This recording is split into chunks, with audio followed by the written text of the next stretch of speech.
So, hey everybody. Oh, there's somebody looking already. Stalker, peeper. Hey.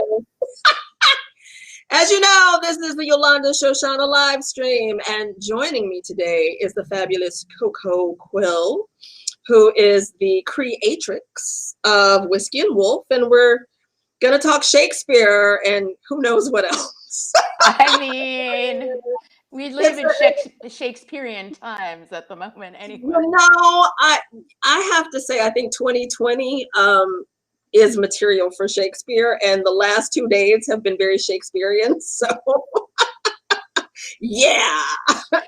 I would agree with that assessment. Yes. So thank you for joining on whatever platform you're on. Please feel free to make a comment. And so we're supposed to talk about Shakespeare being sexy, which I don't feel very sexy today because I haven't really slept. I've been pacing in my apartment, but as I told you, I told Coco I just got back. I was out supporting a New York restaurant, the Spaniard. They've got yummy food and a great cocktail, the penicillin. So how are you doing today, Coco? Coco Bean? I am, first of all, I have to thank you. I love the word creatrix. Like, hey. I'm in the matrix of creating, so that works for me. I think I am more patient than other people, but I'm definitely frustrated. And it was definitely a day I felt that a lot of people were looking for comfort, but they were maybe looking in the wrong places. Looking for love in all the wrong places. Yes, this is true. I mean, it's a frustrating time all across the board on lots of levels. So we just got to remember to keep our mental health good. And I just was having that conversation. So I hope you all are taking care of yourself wherever you are. So I am drinking a Chianti. As you all know, I love Chianti. It's like old school red, sexy, and Italian. So I'm thinking sexy in my glass. And what are you drinking, Coco? I am drinking this gorgeous little Bordeaux. How can this camera work? Not very good, but it's opposite of what I want it to be. It's all good. Who made it? So this is it's a reserve from I can't even say this, but Florent. It's a Florent. I'm going to have some more of this before I attempt French. French is not one of my good pronunciation languages, let's just say. But I have been really moving into Burgundy, Bordeaux's, probably since August, because I just felt like I'm sort of done with rosé at the moment. It just feels like a heavier time. I wanted a heavier, richer, chunky red. Yeah, it's a good time for it too. Sweater weather, a little bit of red, a little sexy red. Absolutely. I think Roca de Mache made my Chianti. I'm about to say rosé. I'm pretty sure that's who made it. So sexy. Shakespeare, sexy. When I think sexy in Shakespeare, I think of sonnets. I also think of Desdemona and Othello because they were like all over each other. Like I think them. So who do you think about when you think sexy in Shakespeare? I definitely think the sonnets because I've read some of them at weddings and various occasions for people. But I would agree with you. I would have gone right to Othello. I am one of those people that do not think Romeo and Juliet is sexy at all. No, it's tragic as fuck, but it's teenagers who have crush on each other and wind up getting married and then are too immature to have a straight conversation. So it doesn't really interest me. It never did. Even when I was a teenager, I was like, ugh, what? Like, this is so dumb. But there's other people who love it and that's their favorite. And I'm like, good for you. Well, you know why I think people love it, though, is the star-crossed lovers. Like, they're not supposed to be together, but they find a way, even through death, to be together, which is very drastic. If somebody wants me to do that, baby, I'll see you on the other side when I decide to get there. I'm not sure. It's right. You go first. I'll see you there. See you later. I'll be right there. You wait right for there. me. Wait, I just have to walk my dog one more time, and then I'll be right there. You know, I'm so not, I keep saying I'm probably not a good ride or die because I either have questions or I'm not doing that. Or if SVU shows up, I'm going to open the door and be like, let's find out if this motherfucker did kill somebody. I am not a ride or die. I heard the dun dun. I really want to watch the rest of this episode. And then I'll be right there. I promise. Who else is sexy in Shakespeare? Now, I will say the interesting thing is I've seen women perform Shakespeare and I find them to be very sexy when they do it. I don't know. I've never seen a whole male cast do it, but there was a woman Shakespeare company in New York, and I actually think the show was Othello, if I'm not mistaken, and there really wasn't a set. They just used like chairs. It was so sexy. And as I've mentioned, I saw Ruth Negga play Hamlet, and I was so fucking aroused. I was like, oh my God. But she was amazing and pulled off being Hamlet. Like, I believe that the guy. Yeah. Now, do you think that's because of the confidence and the way she held herself and she just 100% committed to the role? Yeah, because clearly when I was looking at her, I didn't realize she was so tiny. She's probably 5'3" or 5'2", and she's still got this cute little figure. So it kind of every once in a while it was like, okay, wait, hold on. But I totally was like, you look a little sexy Hamlet on stage right there. Like, just very, I just find that women, I don't know if they bring that eroticism to it, to the character maybe, but I've never seen a full male cast do it. Not that I remember. Yeah. I mean, I think it's interesting because you see a lot of, I mean, that makes me think of Madame Butterfly or M. Butterfly to some, which I actually saw on Broadway. I don't remember much because I was a child and why my parents, things are different now. You wouldn't take a child to see that. But, parenting was different back in the day. And so I think it was B.D. Wong and John Lithgow.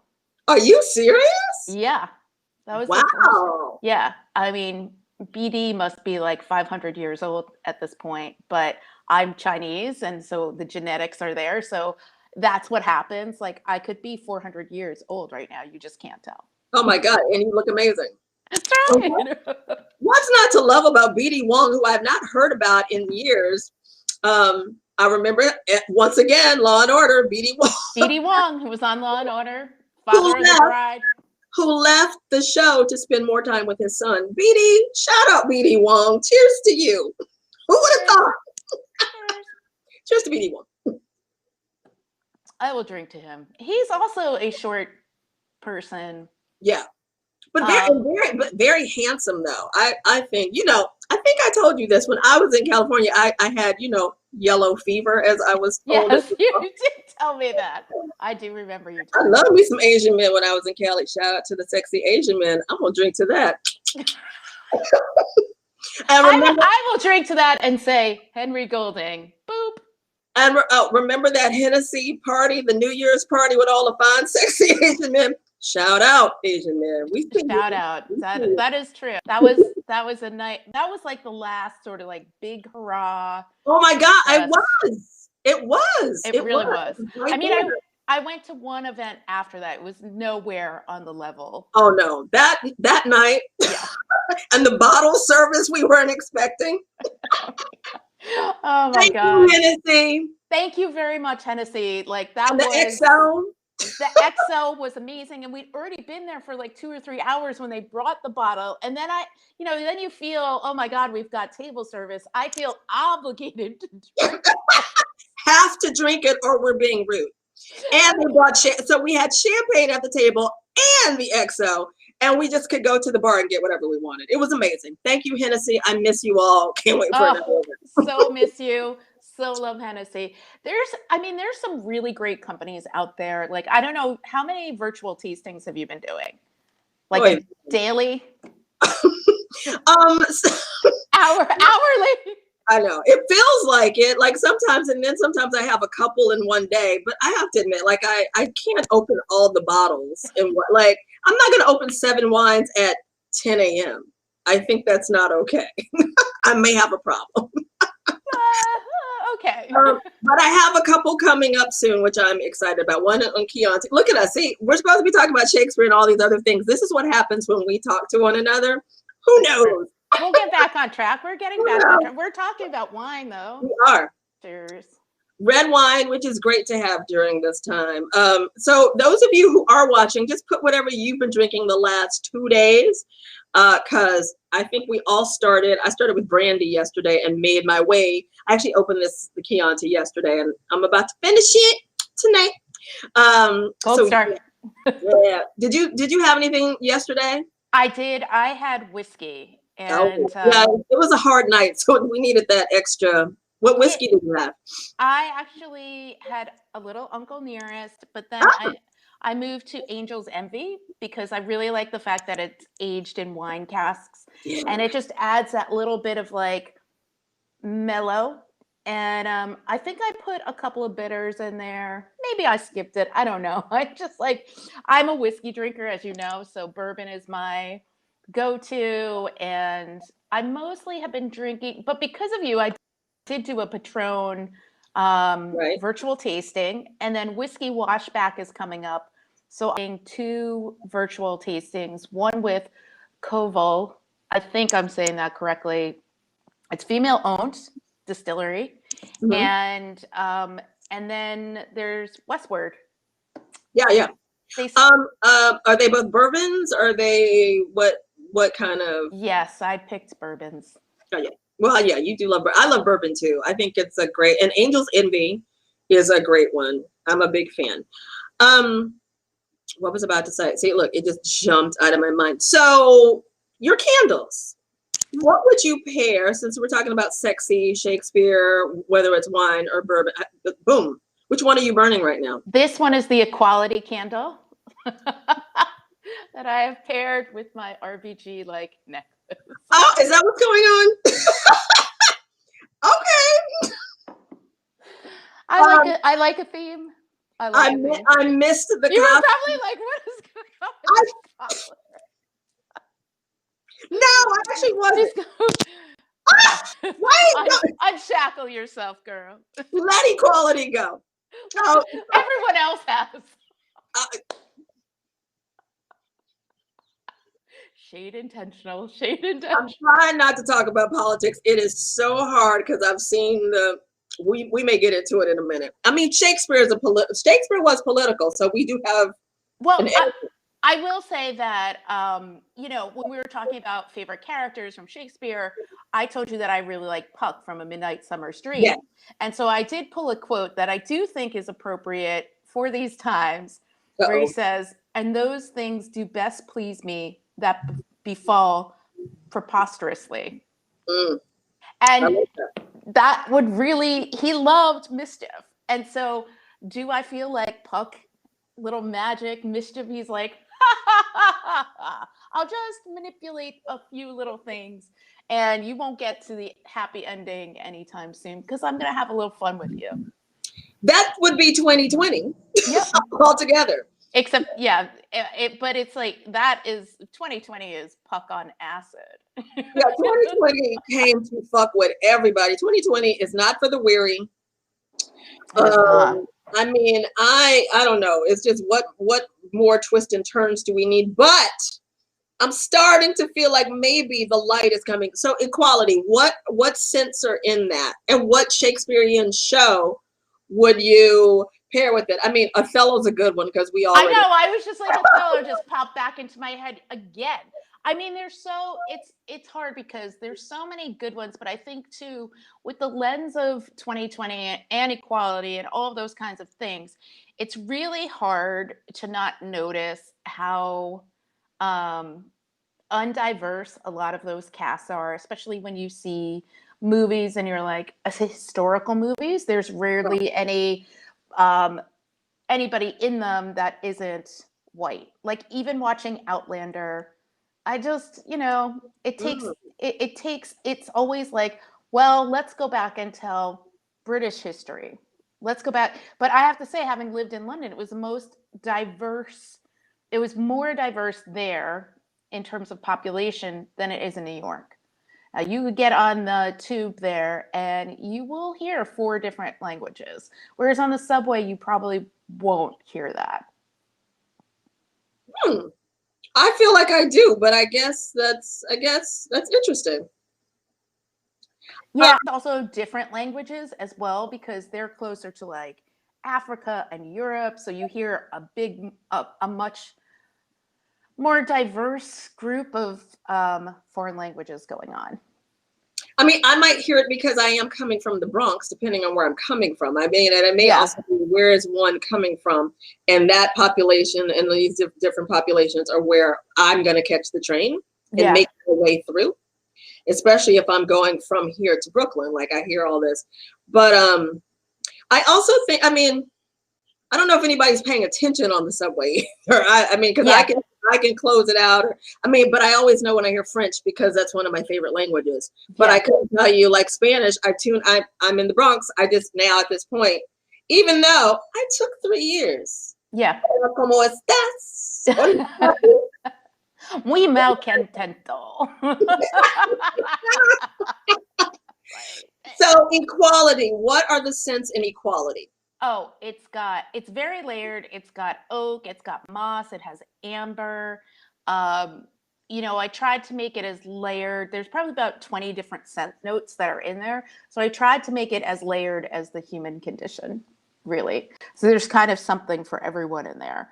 But it really is, this one was an honor. Like I find like so many of my custom scents are an honor. And that did start out as a custom scent. Somebody from the Equal Employment Opportunity Office, that's what it was, asked me to create this for them. So I thought that was amazing because everything was going to be virtual this summer. They had me make them for their interns. Sure. So I thought that was really nice. And I was like, oh my God, look at all these future lawyers that are going to be protecting equality. It was kind of a cool project. We need all of you. We need them. Yeah. Every single fucking one of you. We need you. Clearly. We definitely need you. And we need you immediately. So get out of law school, graduate. I mean, there's a lot of people that are shocked. You and I aren't shocked, but I'm glad. What I am glad about is now more people know. And I know that some people are like, I can't believe our country. Now you can fucking do something about it. I'm going to drink to that. I will drink to that too. At least I hope they do. I hope people feel it and feel moved. Yeah. I mean, that's the thing. It's like, it's not just a one-day situation. We wake up every single day in this skin, and there's people that don't like us just because we wake up in this skin. Yep. Sorry. And I ain't do nothing to you. Nothing. I opened my eyes. Sorry. I'm your worst I will nightmare. say this.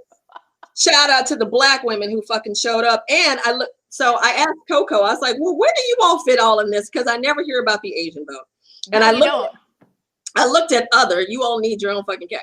I looked at other, and I will say, go ahead, ladies. Y'all did the damn thing too. So shout out to the Asian ladies, because it looks like y'all did what y'all needed to do too. Cheers to that shit. Yes. And you two Latino women. Yes, we're not going to talk about the Karens, which I thought was pretty funny because I do see people. I feel like the name of my autobiography will be White Women Shouting at Me on Social Media. And I don't even mean me in particular. I just mean in general. Yeah, getting on there and being like, you guys should really feel terrible about this. And it's like, we already live this. This isn't something new to us. So just calm down and don't look for me for your emotional support. I'm not here for that. We're not here for you, though. We once again held it down for you. So take your pussy hat and stick it where the sun don't shine. So not all of you, but some of y'all. Go get your girls and have an intervention and sage them bitches. Okay. So Coco, the equality candle, unless me and my boo are a lawyer, does not necessarily sound sexy. Like, let me go get No. Okay, so there are scents that I'm just like, oh my God, you really shouldn't burn this unless you have some machinery nearby or you got somebody to make out with, because you just might go crazy. There's one called Upstato, and this is just smoky and delicious. It's got cedar in it, but it's really the tonka bean that's in there. It's like a smoke scent. and it just drives me crazy. I love that one. It started as a reed diffuser, and then it went because when I first launched, and I was like, okay, now I'm going to add reed diffusers. It was like I kept coming up with unique scents, whereas most people would be like, come to say a Christmas market and say, hey, I really like this, whatever it is, this reed diffuser. Do you have it in a candle? I like this candle. Do you have it in a reed diffuser? I like this perfume. Do you have it in a candle? So I started building out where it made sense to duplicate scents across products. So Upstato is now the sexiest candle I would say I have, but I had a wholesale order for Fira number 16, which is blood orange, bergamot, and juniper berries. And this woman told me that because she did an organic monthly comfort box for your period, and so the September box was period sex. So apparently the elements of Fira not only refresh you, but they wake up your lady parts. So Okay. I was like, thank you for telling me. Now I also love the Fira. I feel like it's very much something that will get you through. But like even my Christmas scents, I always am trying to do something that's elevated and not just basic. So like my two new scents are a Santal and a Palo Santo. So they're not your typical like, oh, I'm gonna give you cinnamon and butternut crunch. I don't even know like what peppermint mocha's not coming over here. I just don't work with those scents. I'm not. Well, I love peppermint mocha. Don't be shading the peppermint mocha. I love to drink it. I don't love to smell it in my home. It's just I find like coffee is another scent that I don't particularly love working with, but when you use it the right way, and I just feel like recently I had this order, and it was for somebody's dog who had passed away, and it was a memorial for them. She just wrote me a description of her dog's personality, and then I was asking some of the questions I asked her were like, what did you like to do together? And what are some of the scents that you gravitate towards? And what is your favorite fragrance? So she told me that she wears YSL Black Opium every day. So I went on a little sniffing mission, and you know, online you can read things and it will say a note of this, a note of that, but it's very different to go and refresh your palate. So that scent is called Josephine. I'm going to put it out for Valentine's Day because it's love. There's no other way to describe it. I don't know how I even did that. But one of the notes in it, it says coffee. Yeah, sparingly. Like it's just the perfect top note. I put like 3 drops. That is enough. Coffee is like one of the most pungent fragrances that you can work with. So I try and create something that you're just like, I got that. But now it's like a little, hey, it's like a little flirtation and then it's gone. So, those of you who are tuning in, I used to make perfume, which I don't really do anymore, but the one perfume that I love that's got a coffee note, what's the name of that, the perfume company that does all the New York scents? Bond. Bond, yeah. Like number 9. Bond number 9, it's called Harlem. That is one of the sexiest smells. It's like coffee and it's got orange in it. It's beautiful. But it's Harlem with 2 A's. It's stunning. It is like, and I was so shocked that I love the coffee note in it because normally I don't do coffee like on my body like that. Yeah. But it totally works with whatever they're doing. So it can work. I see. It can totally work. It's just you got to find that right balance. I mean, you know, from making perfume, it's like a bit of chemistry. It's blending. Yeah. It's like taking those chances. And I will tell you, like the first one I made had too much coffee in it. It had 1/10 of an ounce and it was just too much. So I literally came home. I went, refreshed, smelled all my favorites, Tom Ford, Gucci, the YSL for reference. And then I came home and I just was like, I just started pulling things and it came together in such a beautiful way. And there's been a couple of times where I've kind of had that thing where something was not guiding me, but I didn't feel like it was necessarily a conscious decision on my part. It was just like, these are the things that are coming together and then they blended together. And I was like, oh my God, Yeah. I don't even want to send this. I want to keep it for myself. I always tell people that doing that is a lot like cooking. It's kind of like when I create cocktail recipes, like I smell stuff before I put it in, and then I kind of go backward and be like, okay, now let's see what it tastes like. Because together, this smells hot. Sometimes the taste may not work, but one of your scents, let's go back. One of them in my mind, I think of Kate from Taming of the Shrew. It was the first one you named. And I can't remember the name of it. You were Was talking. it Sophisticate? No, was it a bourbon smell or was it? No. You when you just mentioned your 3 cents, it was the first one you mentioned, and I can't remember what you said the name of it was because I'm like, oh, Upstato. Yeah, maybe. What's in it? Tell me what's in it again. So that's the one that has cedar and tonka bean and smoke, and it's like it's almost the magic of being at a bonfire and there's somebody so hot and sexy that you're just like, I'm thinking Kate from Taming of the Shrew. In my mind, that is Kate because I actually love Taming of the Shrew, and I love the Kate. I love the Richard Burton movie with Taylor. It's one of my favorites. But because I do think they end up being a sexy couple at the end, where she's kind of like she acted like she doesn't like him, but she really is falling in love with him. And I just think, but she's such a badass because she's like, fuck you. So I just think I thought of Kate in my mind. I'm thinking Kate from Taming of the Shrew would be like the character I would totally put with that. Kate. Oh yeah, I mean that would be such an incredible part to play. I think because it's like it's such a strong role for a woman, and it's also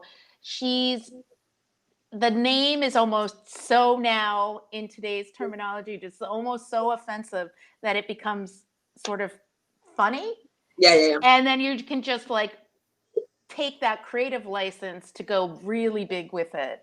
I mean, I think that's the fun of a role like that, of a part that is actually just like a strong, badass woman.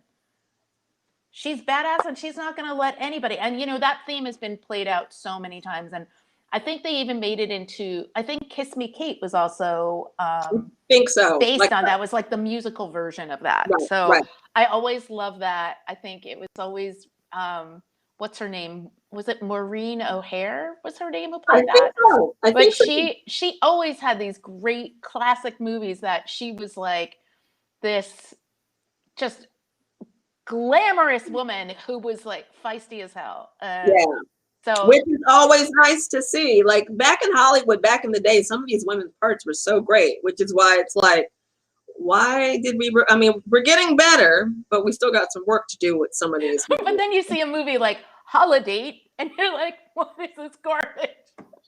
Like, did you watch it? I haven't seen it yet. I think it is almost the perfect election day watch because you don't need any brain power. You know exactly what's going to happen. And it was funny because I was talking to my sister and she also watched it, and we did not coordinate or anything. And she was talking to me about it, and she was just like, how does Emma Roberts get any parts? And I was like, well, nepotism, you know, like that one's easy. But she was like, that is her. Yeah, I'm not, maybe that's why I still haven't watched. No offense, Emma.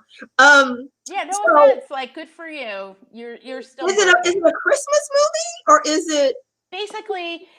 And also the premise. Okay, so here's the premise. The premise is essentially that you get bothered by your relatives. So I'm going to be your date, no strings attached for all the holidays to take pressure off of you.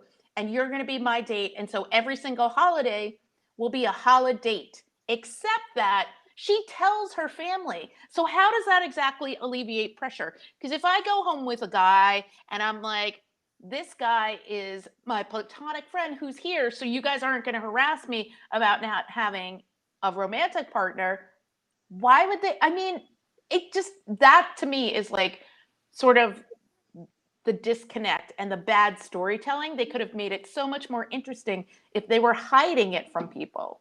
Well, because we've done that damn story many times. Haven't we done that?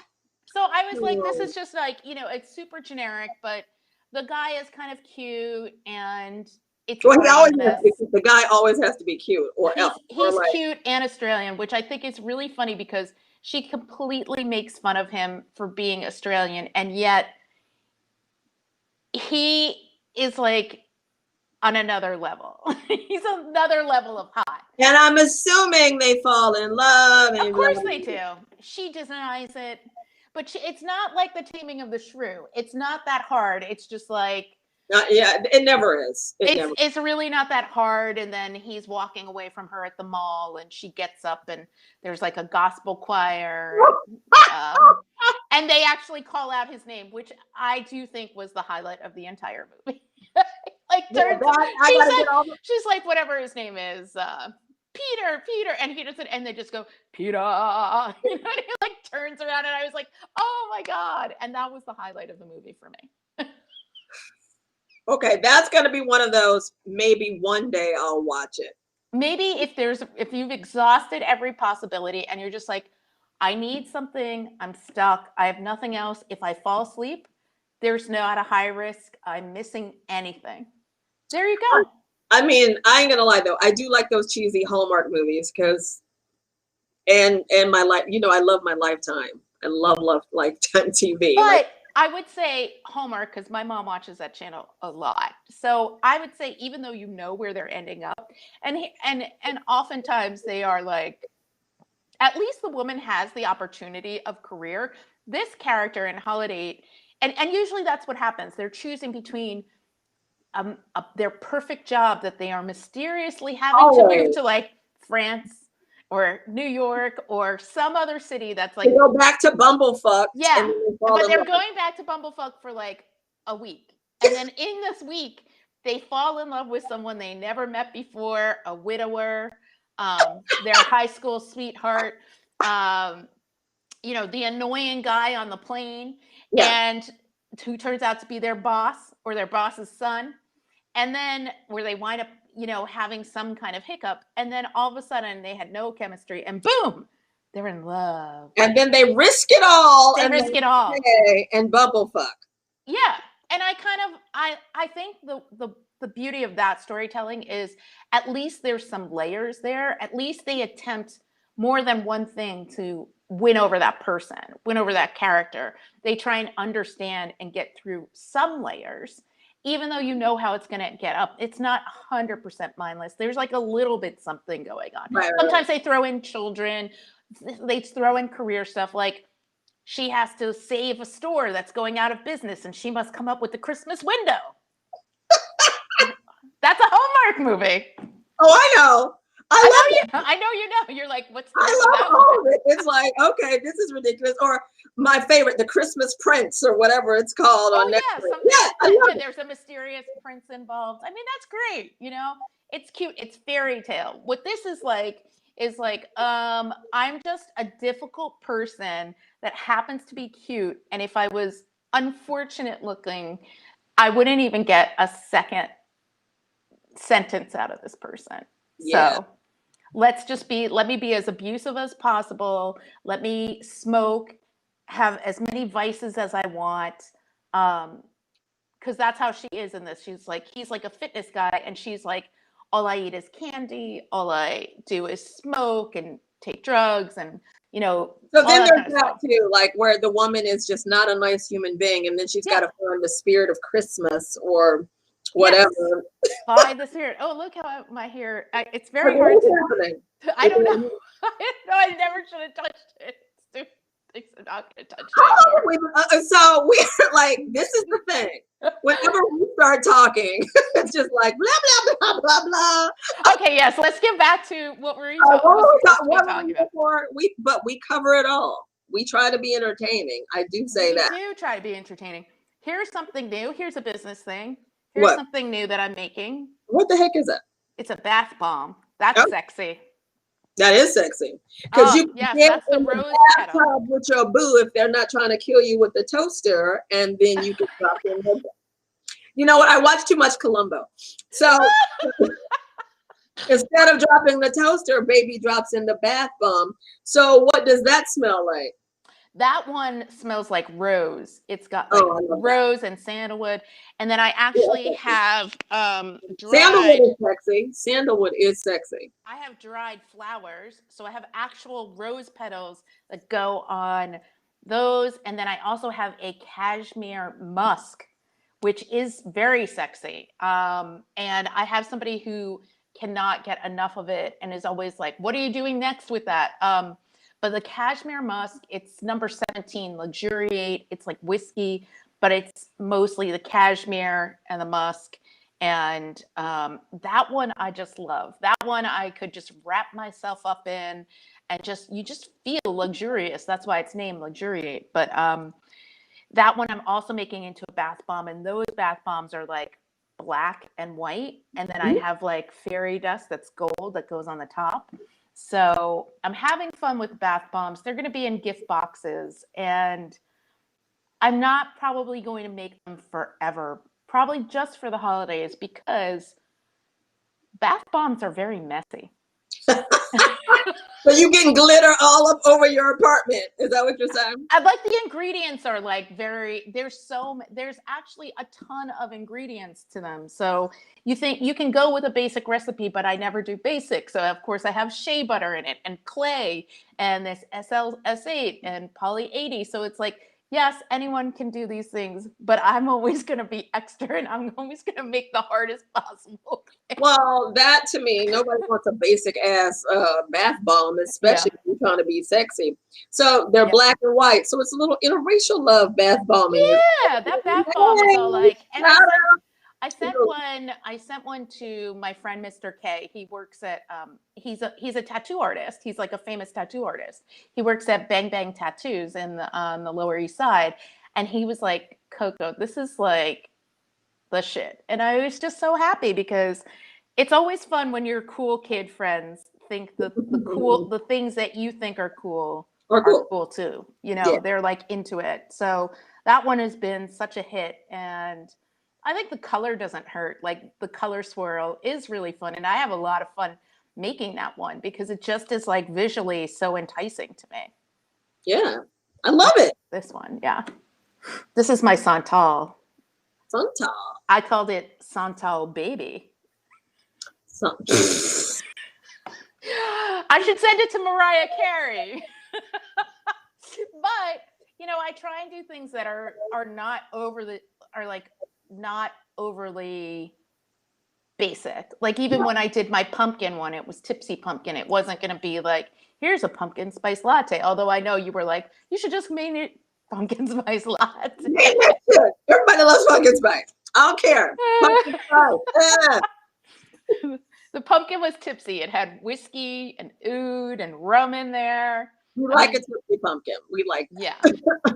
Yeah, I mean, sexy. I would say all of the bourbon stuff is sexy. The sophisticate bourbon is sexy. So like the sophisticate, it's like bourbon and 21 different other scents. So like there's some florals, but there's a lot of musks in there. And so I'm really drawn to musks. I find them so enticing, so sexy, and I always want to do that. Like I even have one that's kind of a date night candle called Gaston, and that one is blood orange and leather.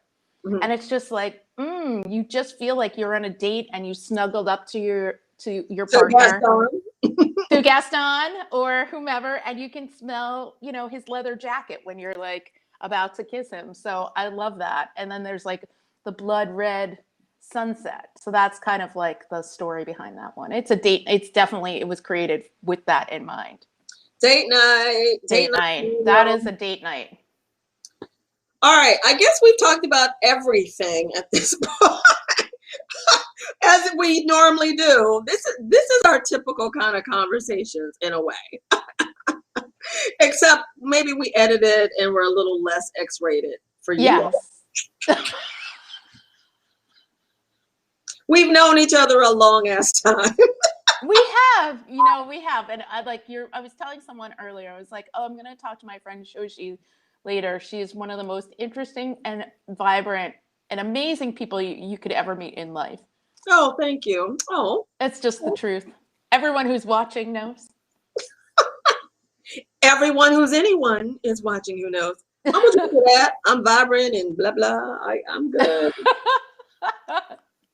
Come into the creatrix with me. Yes, all of you. I mean, look, this has just been an interesting week. I think we all can agree on that shit. And shout out to the Canadian friends. I see you.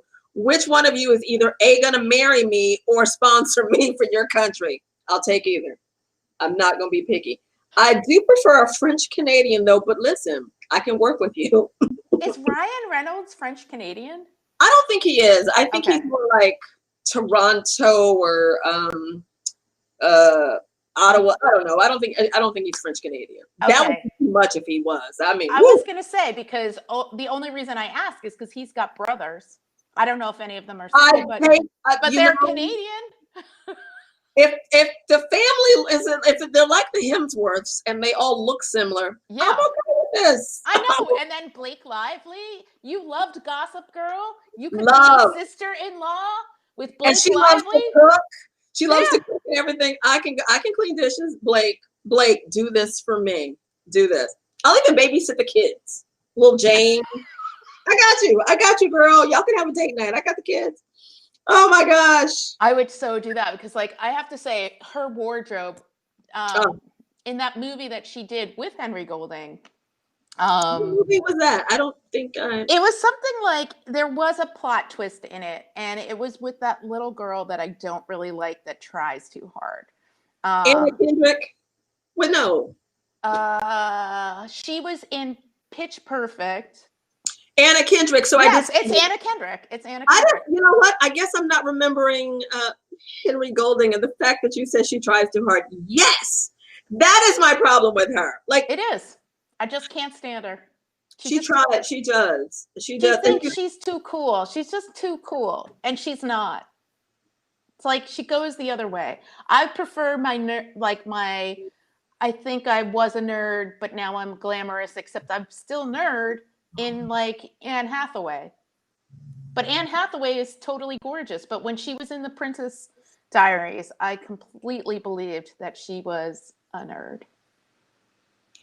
I don't love her much either. So I'm gonna let you. I get it. They're in the same category. They are. And I'm always kind of like,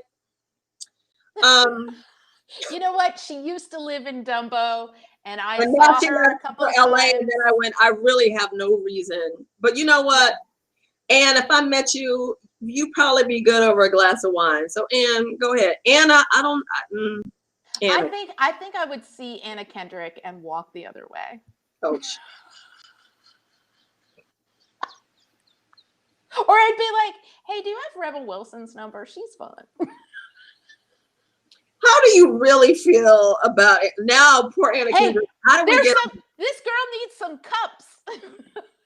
I will say, though, the movie, which I don't think either one of us can remember, I actually really liked that movie that Blake was in, her wardrobe, because she was a dandy. She had on like the pants with the heels, and I loved that movie. And then Aviation Gin was just kind of like, I can see labels. You couldn't really tell it was Aviation Gin, but you could tell it was Aviation Gin. And I loved it because she doesn't drink. So I was like, I see how you getting your husband in this movie. I see you, girl. So I loved it. It was a fun movie. Yeah. It was called A Simple Favor. Yes. It was a good time. I enjoyed it far more than I thought I would. Because you know what? I don't normally like the Anna Kendrick. So I saw her and I almost didn't do it. And then I was like, I like this. It was good despite Anna Kendrick. It was good despite her. And I love movies like that, because another one that was good despite Katie Holmes was the Batman, the Dark Knight movie. True. That was good despite Katie Holmes, and they replaced her in the second movie, and that was good despite how bad Maggie Gyllenhaal was in that. So, well, but that character was also very whiny. Yeah, they need to do better with the women roles in these Batman movies, because it's kind of like the Batman part is great, and then you get to the woman, and it's like, why is she even there? I know. She's eye candy. She's a dandy. But it's like, don't bother. Just don't even bother. Give him no love. Let him masturbate. I don't know. But there's no reason to have these women and just, I don't know.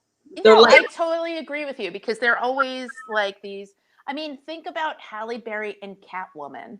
Okay, wait a minute. I fucking love that. Hold on. I kind of do love that movie.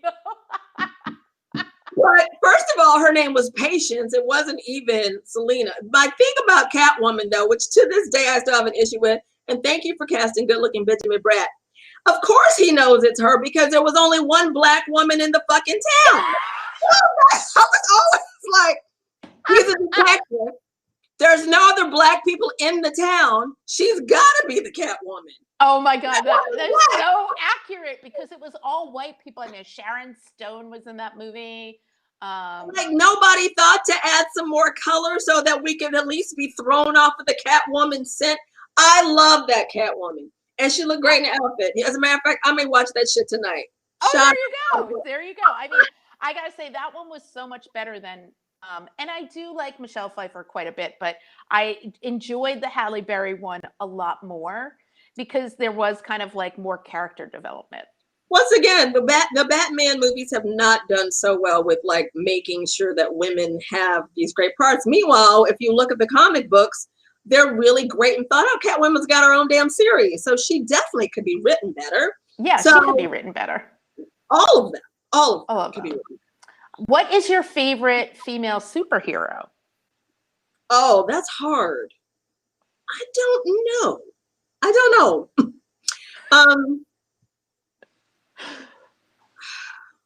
Okay, I'm just going to say this only because this happened like the last 2 days. I love me some Linda Carter as Wonder Woman. And I say that because she just recently popped up with her Biden character in Twirl. She is still one of the most beautiful women I have ever seen. And I didn't know she was a singer until like a few years ago. So she comes to New York to sing. She lives in the Virginia, Maryland area. I didn't even know. So I'm going to just do a nostalgic Wonder Woman Linda Carter. But I don't know if I have a favorite. I am looking forward to this whole Nubia because they're bringing Nubia back for Wonder Woman. Oh yeah. And I posted about it on my page. Nubia is her sister for Wonder Woman. She black, y'all. Her name is Nubia. Be ready. We have been waiting to see if she's going to make it in the films. She actually was the original Wonder. She was first. She's made out of brown clay. So there's a whole story about how they're sisters because people go, well, how is that? She was made with the brown clay. Hello. Well, if people can suspend the fact that Lucifer is British and white and his brother, who's the archangel, is a black guy, then they can suspend the, because families are very different now too. Like there's a lot of blended kids. And even if I just, I could come out as a blended kid, I could have come out 100% different than my sisters. I mean, you can tell that we're sisters, but like one of us looks very, very white, and my older sister looks more Asian than I do. I'm gonna have to agree with you because I've seen photos. Yeah. I'm writing about two twins. One's name is Hennessy and one is Remy, and one of them is black and one of them is white because every so often that actually does happen. Yeah. Making it very clear. I mean, but getting back to Lucifer, he is fine. He can be whatever he wants to be. It is really funny because everyone that's supposed to be related to him is American, and he's just the only random Brit. So I'm like, that's really interesting. I think the woman who played his mother, if you want to go to like sexy people, she was, and I do think it's really funny on that show how they're always like, Mom is so hot. How could she be so hot? It's not good that Mom is hot. And I'm like, okay.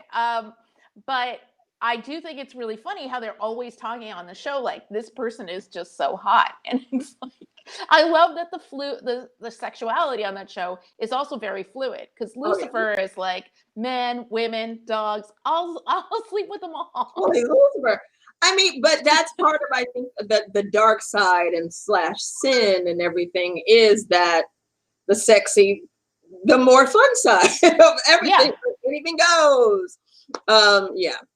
But I think the mom is like the woman, the actress who plays her.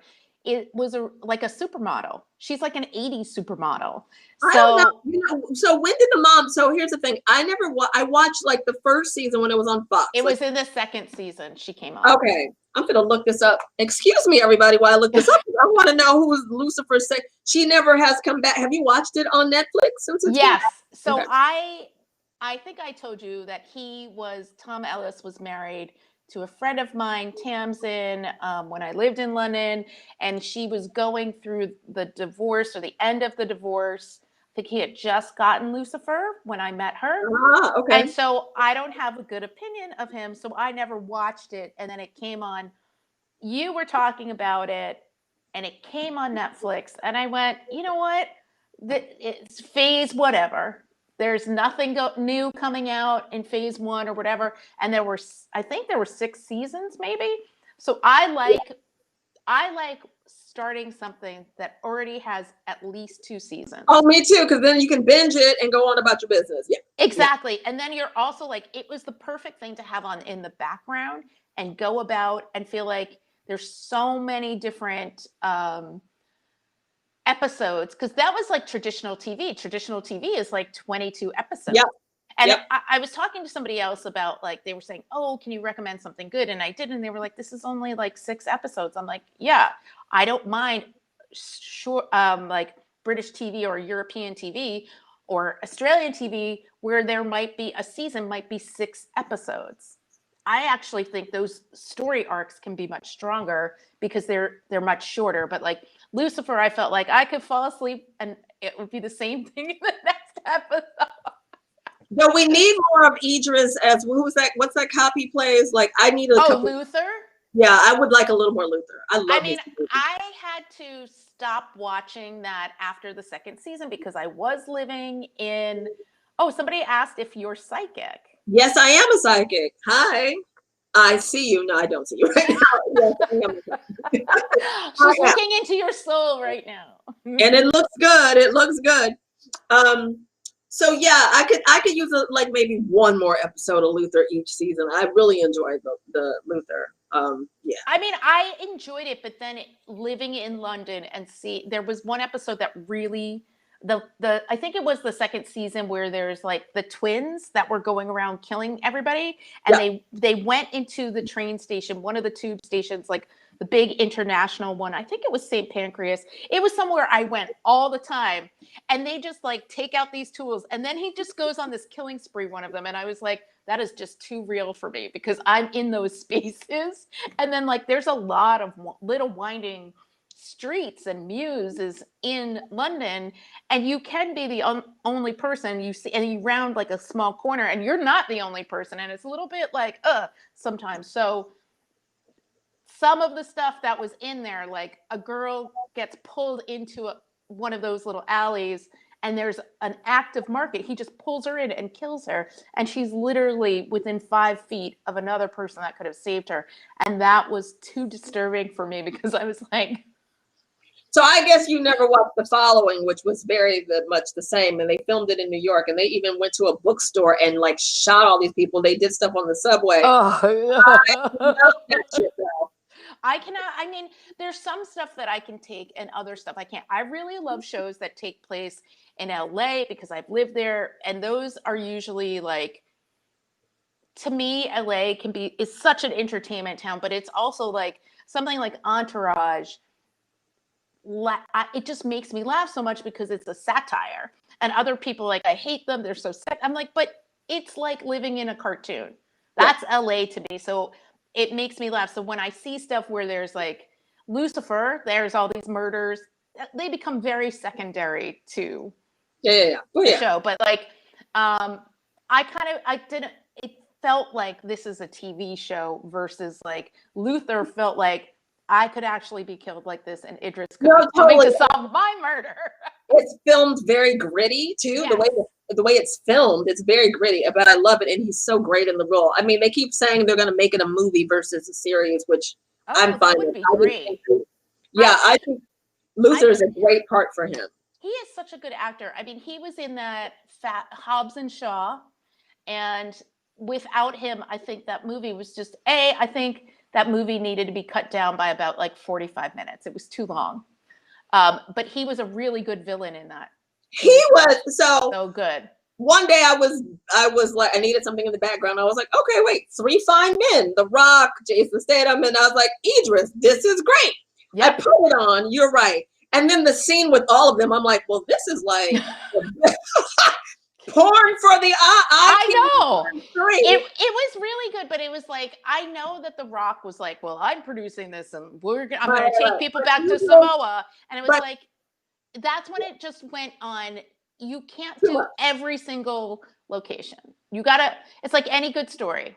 But Idris is a great villain. All he's the a great black villain. whatever, he was great. Like, you're right. He made, to me, because I don't really need to see Hobbs and Shaw. Like, I don't know if I care about them like that, but no offense to the two of them. Like, do we need more of these fast cars? I mean, I kind of used to love them, but then I think after Paul Walker died, who was just a sexy man, that was a really sexy man. It still makes me sad that he died in such a stupid way. But like, I also think about Aaliyah, who she was this very sexy singer, and she died in a very stupid way as well. You know, the plane crash. I'll never forget that. She was like 21. That, it just makes me sad. And so much talent, and just, you know, because I used to work in the music industry. Sometimes I still dabble with artists. And I was talking to a young artist probably about a week ago. And it's like, yeah, he's got some good stuff going on, but he's not at that Aaliyah level. Like, she's just everything. You know, there's a couple of artists that you just meet and you feel their presence is like, even if you don't like them, because I cannot stand Jewel. But I remember being at Atlantic Records and I was, you know, writing copy for their websites. I think I was writing copy. They hired me to write all their pop stuff. And then the first thing they were like, you're going to work with T.I. And I was like, who's T.I.? That was a long time ago. That's like 10, 15 years ago. But I mean, it was before he had like, but it was like, okay, I'm writing for this like really gritty guy. And I love T.I., don't get me wrong, I do, but it was just like such a funny thing. But I remember that Jewel came into the office and I felt this presence. And you know, people come in offices like that all the time in an open floor plan. You're just like, blah, blah, I'm going. There was something that made me turn around. And I couldn't even look directly at her. It was like staring at the sun. It was bizarre.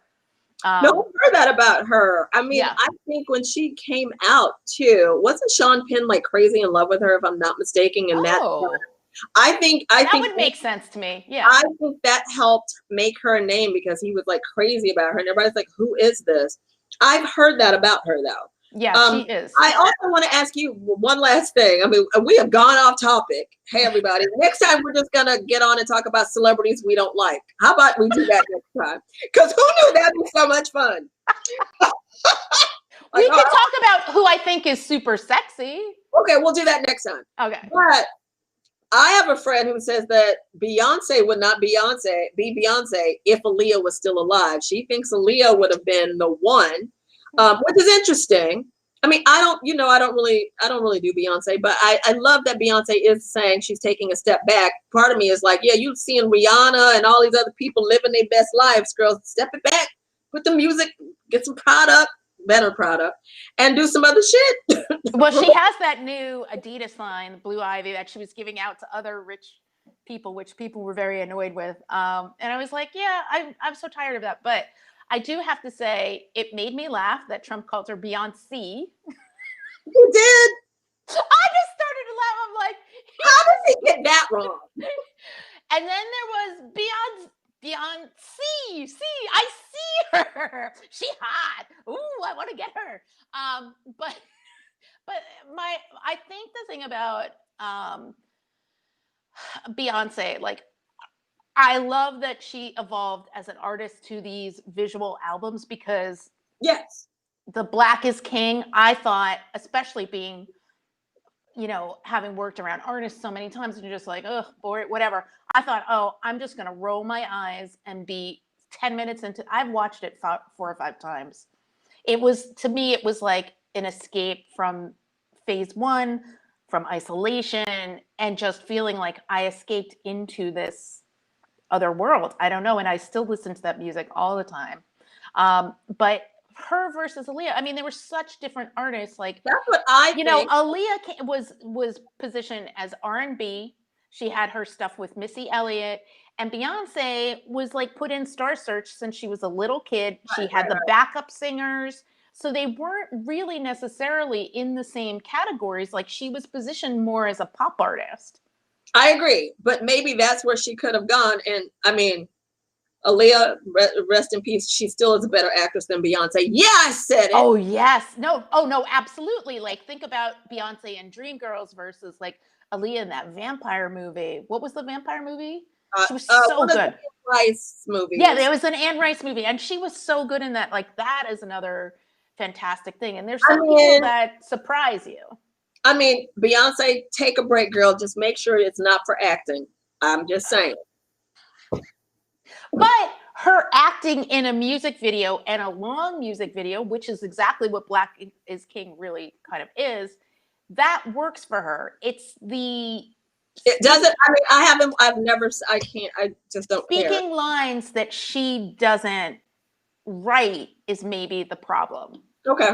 You know what I mean? Like, if you wrote a piece for her, I don't think she could deliver it convincingly. But if she wrote it herself, she can deliver it. Or maybe the right acting coach, because you know what happens is people just like, you're an actress now. Maybe she needs maybe she'd be good with an acting coach. I don't know. I mean, finally, Tyler Perry is admitting he needs a writer's room. There's always, now that he's a billionaire, fuck it. I was like, fine, I'll get which he needed one. But, I mean, I actually, when I saw that news, I just started, again, laughing because he's always saying he doesn't care what anybody thinks. And if you don't like it, you're not his audience. But again, hasn't really evolved. No. So if you're I think that's also just because we always got some shit to say about him, and that's a good defense. But it's like, I think now if he really would like to, and Tyler, I'll work with you, and I'll even be in one of your movies. What I tell you about Tyler Perry, you know. Coco. I know. Hard power. I think he could end up doing some really good stuff, but it's also an opportunity to help groom some other people. And I think that might be where he's at. Like, let me open the door, because he's doing some good charity work and everything, but you don't have to have a huge writer's room, but just open the door for a couple people. We need a couple more Shonda Rhimes or a couple more, like, diversify. It'd be great.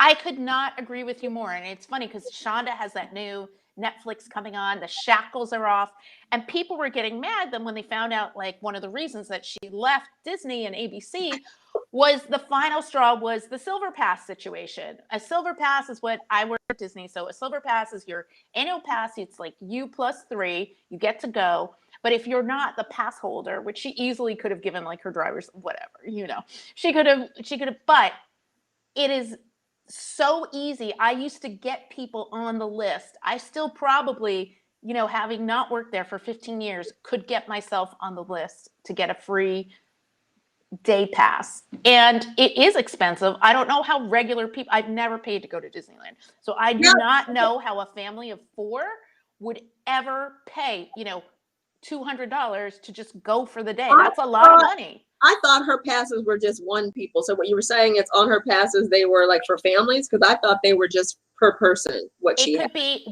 had was like, she personally would have to be there, and it's her plus. And obviously maybe they've changed things, but the level of, like, I used to get those all the time. If you called me and you were like, look, Coco, I'm coming out in 2 weeks. Can you get me a day pass? Can you get me on the list? I would have been like, do. Okay, let me make that happen. I mean, I used to, once a month, I used to get everybody into the Lion King when you could not get into the Lion King. I mean, I didn't get myself into the Lion King when I worked there. I went and saw it after I worked there, and somebody got me in. So it's just one of those things that, you know, it's just a phone call. It's really just a phone call, and it's really just schmoozing. And I just can't believe, like, I bet if she had asked her assistant to do it, it would have been done. But at the same time, I felt it was an extremely valid point, because why was there pushback on that? That's my whole point. There should have been zero pushback. It should have been like, Shonda, boom, done, no problem. And we made her reservations at the private secret restaurant. And she's got the private stamp. She's going to be fast-tracked through the entire thing. She's going to have a tour guide who's going to take her through everything. But now she's got a better deal. That's the way I know. Works, and I think that is what's so incredible is, like, when what I really respected, because I stopped watching her shows on ABC a long time ago. Yeah. So what I really respected about her quote was like, now I'm free of the shackles. I'm like, well, now I'm in. I'm back. You got me back. I want to see what Shonda Unleashed does. Like, that is interesting. Me too. And since she's making less, I hope, because sometimes for me the writing was like, okay, like maybe now because there's less episodes now she can really focus, and maybe because she couldn't write all that, of course not. Yeah. Now there's just more focus on the stuff. Like I'm rewatching back to Law and Order. But I'm rewatching Criminal Intent, and I'm seeing what Dick Wolf actually worked on, and I'm thinking he worked on that because Vincent D'Onofrio was a big deal for that back in the writing on Criminal Intent is so fucking incredible, and I do think it was the best Law and Order. They were doing interracial couples back then. They were talking about police brutality.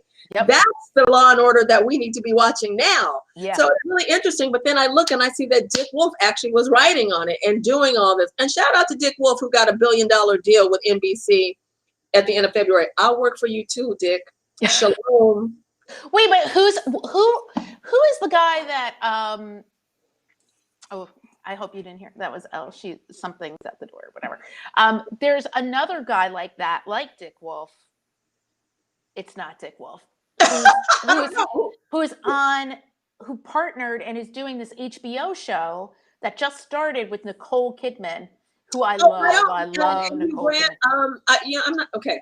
And I've watched 2 episodes, and I'm like, again, this is the type of murder mystery in New York that doesn't scare me, but fascinates me because it goes behind the curtain of the 1%, the 1% in New York, and that's what it's about. To me. Okay. Yeah, it's like it's the world of privilege and the curtain pulled back, and so I 100% love that shit. That sign me up any day for like, because I live in a historic area, and I've read books about my area in Brooklyn, and there were scandals. I mean, I love reading about that, like Henry Beecher Stowe, Harriet's brother, I think it was just Henry Beecher. He was like a famous orator during his time, and he had a sex scandal. Now, if that were to happen, exactly. So I walk around, I'm like, and the church still, Plymouth Church, does not want to talk about it. Like the author said, even when she went to do research, they were like, we don't see you. Go away. Don't talk about this. And he was like so famous and stuff, but it's really actually such an interesting thing. And you think about now, a sex scandal like that would have broken like boom, but it took them it took like 3 years for that to bubble up, and it was reported, and then it was reported again and again, but it took like 3 years for that scandal to actually be really exposed. And so I kind of really love that. So this is like visceral watching for me. Okay, I will check it out. I don't know the guy's name, but I'll check it out. It sounds interesting. So I don't gravitate toward the Nicole Kidman either. Hugh Grant I like. So I'll check it out. It looks, maybe it'll be good. Did you like Dirty Little Lies? It's David E. Kelly. Oh, so look, we're back to Michelle Pfeiffer because that's her husband. Well, okay, that makes the funny thing is he did run through my mind. Remember when he had 50 shows on TV at one time? Yep. So he was Big Little Lies, and now he's doing this. He produced that. I didn't realize he produced that. I did like that show. I didn't know he produced that. That makes sense. He was involved somehow, and I think he was the producer of that. I didn't love Big Little Lies. I liked it. I didn't love it as much as everybody. Everybody's like, oh my God, it's amazing. And I thought, okay. I watched it. I did not dislike her like I normally. I was like, okay, Nicole, okay. And like, I like Reese Witherspoon, but I like that role though. It was like, you know what that was? It was like Real Housewives of Orange County. Right. And I was like, I'm sick and tired of people just screaming at each other. Yeah. So it just was kind of like, I liked it, but I wasn't like crazy about the show. Yeah. But now that if I do like I tend to like David E. Kelly shows. Yeah. So definitely, I just think he took a break because him and Michelle, kids and. Yeah, they both did. Money. So. It must be like, I always thought they were such a beautiful couple, and she's got Henry Rose. I'm a very big fan of Henry Rose, her perfumes. I'm a little like, okay, she jumped on the candle train in the last 2 weeks, so now Henry Rose scents. But like some of the candle, I was like, I read one of the scent descriptions. I'm like, it was like vanilla and sandalwood. I'm like, that's so basic, Michelle. I'm kind of disappointed in you. Well, but the point is who's her target market, which would make sense for her target market. Yeah, so I do absolutely. I love Michelle Pfeiffer. I love her whole genesis because it's very different. Like she, again, very sexy. Frankie and Johnny was one of my favorite sexy Michelle Pfeiffer roles. I thought she was incredible in that, where she's just playing a waitress, and how a woman like that, who is so gorgeous, ends up with Al Pacino is beyond me. But I don't find him sexy, and some people do. But I think she was so incredible in that role. And even more so than in that one she was in with those brothers that she was like made her a big star or whatever. Fabulous Baker Boys. Yes, the Fabulous Baker Boys. I actually really liked her in Frankie and Johnny because I thought that was like such a good role for her. But she wanted to make products that were clean, which now everybody does. And she's been trying to do this for 20 years. And nobody really wanted to take her seriously. And it's so crazy because now look at all of these people that have built lifestyle brands, including Reese Witherspoon. So, but Michelle Pfeiffer couldn't get her. That's interesting. She couldn't. It's so interesting. I read a lot about it because when it came out, it was similar. She was maybe like a month or two before I launched my candle line. And I was just so fascinated by this. She was on like Entrepreneur magazine. But the thing that I love too was like, she's like, yes, and I really wanted to use vetiver. So we flew, like she and David flew to some island. They like cut the grass or whatever. I mean, it was like, wow, I wish I had your resources to do that myself. But see, that's why. So when you say her candle is basic, I will say this about that. Because no, I'm saying that the scent description sounded no, basic, I know, but I bet in person it smells amazing. But if you get your vanilla from a particular place that's not where most people get it, then it changes the whole game because people don't realize that level of it. Because after a while, I stopped using scents and I only moved to aromatherapy, and I'm like, I love French lavender, but I love getting it from India or whatever because it completely changes. It can change the whole game. So I'm assuming her candles are expensive if she's flying to blah, blah, blah. They're luxury, I'm sure.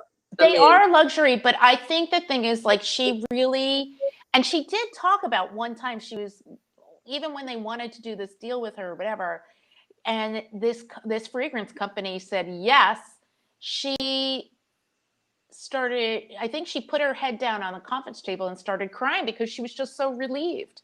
Like she was just like, someone is listening to. I'm like, oh my God, even Michelle Pfeiffer has faced the glass ceiling at points. So most people just thought she was pretty and that was it. Yeah. But she was actually like beautiful and talented. That's what I'm trying to say. So that's why in Frankie and Johnny, she's not glamorous in that movie at all. But I think it's one of her best roles because it is very gritty. It is very real. And I think she is a good actress versus like Beyonce. And we're back to Beyonce. Yeah, Michelle Pfeiffer is very talented, but I'm sure she just went through all these obstacles. And people like, oh, you're pretty. Why don't we do this? And she's like, but remember, she's also the same woman who Fisher Stevens cheated on, and then she wanted a kid. She adopted her kid, and then she met David. So she was like, fuck you. So sometimes, ladies, that's what I'm saying. I think I think she's actually one of these incredibly deep people, and people don't realize just how incredible she is as a human being. I agree. I really like her. I like the fact that they took off time to raise their family, and now the kids are older and they're getting back into their creative juices. And I think it's so cool. Like, I want to have that kind of relationship. And it's not like neither one of them need money, so now they can have fun with whatever they want to do. And so we found a celebrity we like. Hey, Michelle Pfeiffer. Michelle. Hearts all over the world. Oh no! And Linda Carter and David E. Kelly. All right. Next time, tune in for Coco and I's entertainment I think we need to do this often. We just get on and talk about celebrities. I mean, Oh my God, I would love that. Like, okay, we're gonna be doing this more often. This will be our segment. Our what celebrity. celebrity pissed you off today? Because you're actually very good at predicting things. You always predicting what's going to happen with people. Yeah. That lady who asked if you're psychic. Let's hear some psychic. Before we go, tell us one psychic prediction. Oh God. Okay, we'll have to add that. I'm like, I am not thinking about celebrities, child. Thinking about. Well, I did predict that Cardi was going to go back to her husband. I did write this, but then I said, give it a little time, and she's gonna let it go. So I'm trying to think what's going on with people. I don't even know. Kanye won't win in 2024. How about that? I don't know if I need to be a psychic. I mean, he could. Do you think that they are ever going to get divorced? Good question. We'll have to do this next segment. But for now, what I see is, even if Kim wanted to, she won't give the benefit of the world knowing that she wants to divorce him. She'd rather stick with it, act like things are okay. Because at the same time, I'm like, where's she going and with who? If she had another option, she might win. Well, she's going to an island that she rented. No. I mean, so you know the rumors are, I still think her first love was, what was his name? The football player. I still think that was who really.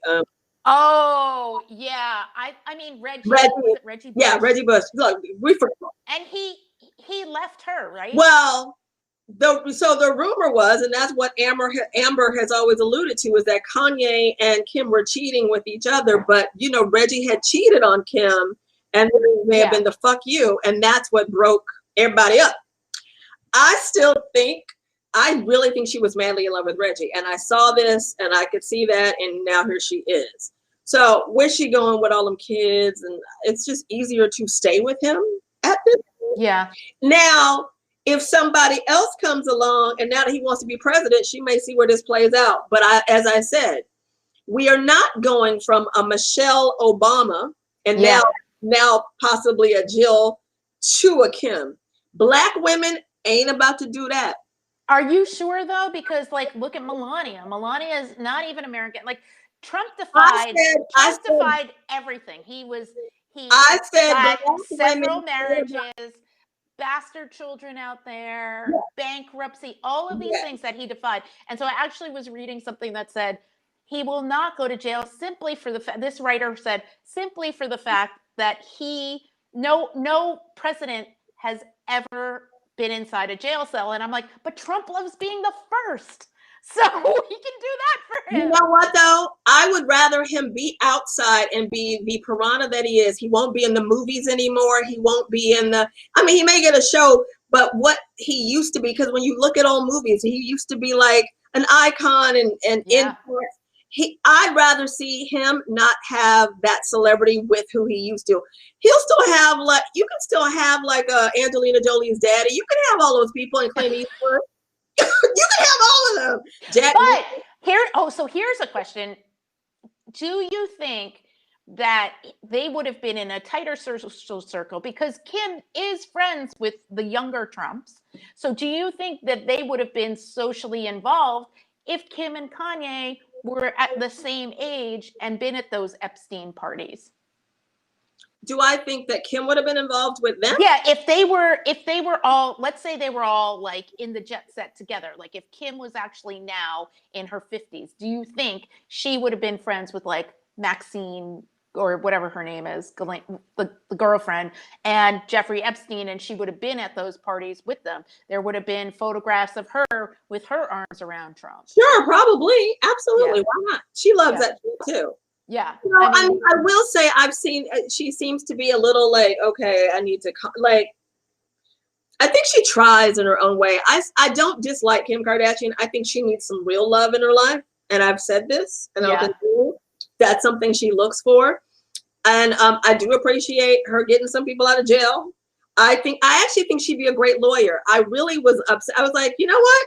Her dad was a lawyer. I totally can understand why she'd want to be doing this. And I think she'd probably be great at it. I will give her credit for that. It makes complete sense to me. It makes sense to me too. My dad was a lawyer, and they always wanted all of us children to be a lawyer. Yeah. Like I can Sorry, Dad. understand her liking the law, being in part of the law. Now, but like I said, in 2024, if she wants the Black woman vote, she's not getting it. But she has 4 years to do some really drastic shit.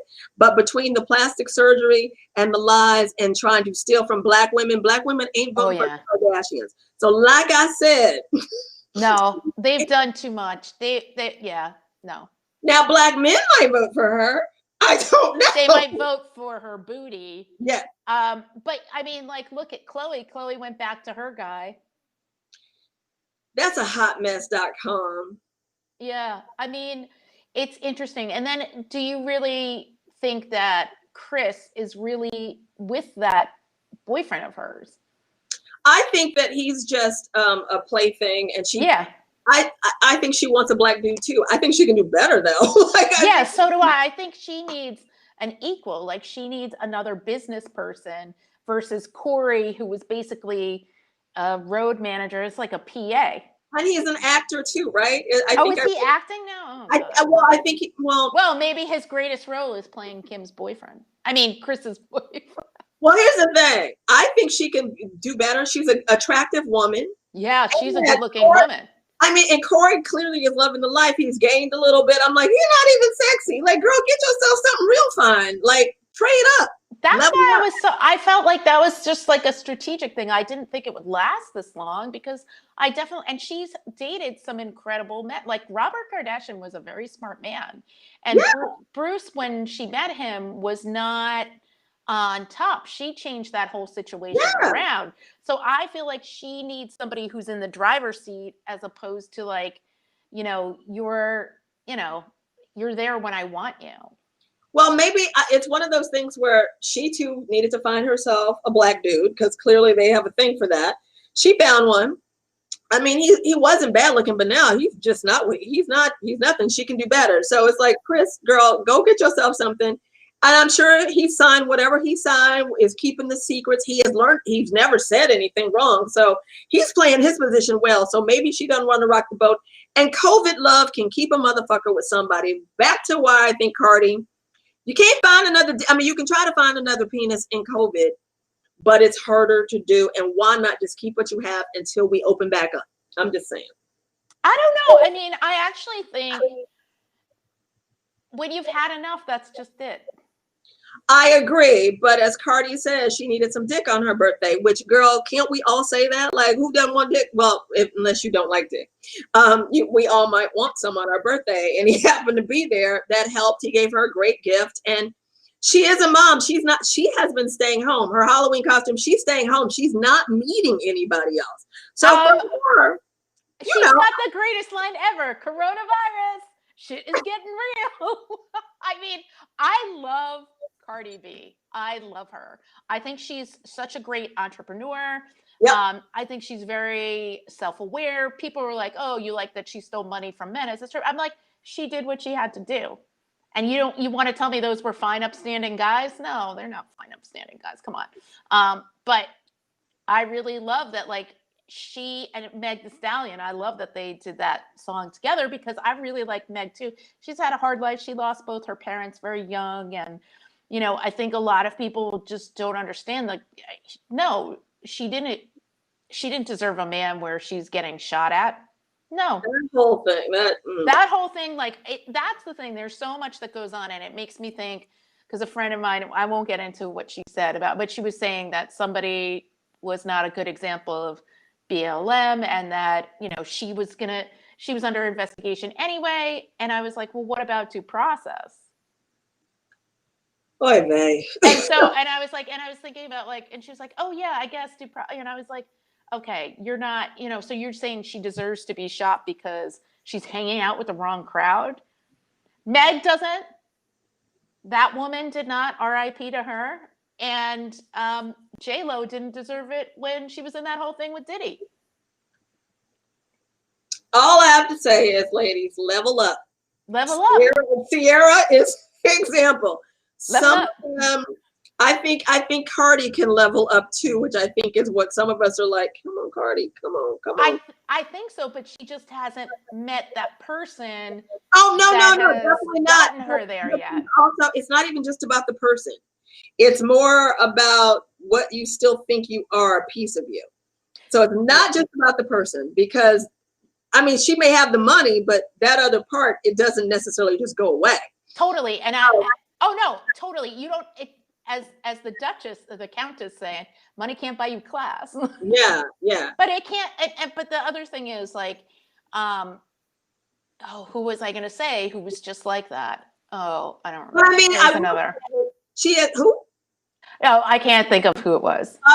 I mean, Offset apparently now deals with his other kids far better now because of her. So she has leveled him up. Yeah, she's leveled him up, but he didn't level her up. Oh, I know what I was going to say. The one that I was disappointed that didn't work out, that was at her level because he was a billionaire, was Rihanna and her ex. I wish they had kind of worked out.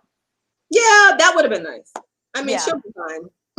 So I feel like Cardi needs a guy like that, who's not a person that wants to be in the limelight, but is comfortable being around that and not being the center of it, but is there legitimately as a mogul himself. Or just don't crash fucking on stage. Like that's all we ask. You can be there. Just why you gotta run on stage begging and just stop. Oh my God. Oh my God. So anyway, I think my computer's starting to run out of juice. I don't know. I guess I unplugged. I no wonder. I was like, what did I unplug? Anyway. All right. No, we have been talking like well over an hour, but we will come back for more entertainment. We'll have to call this something. It's been great talking to you. Thank you, everybody. We're not going to be live. Bye.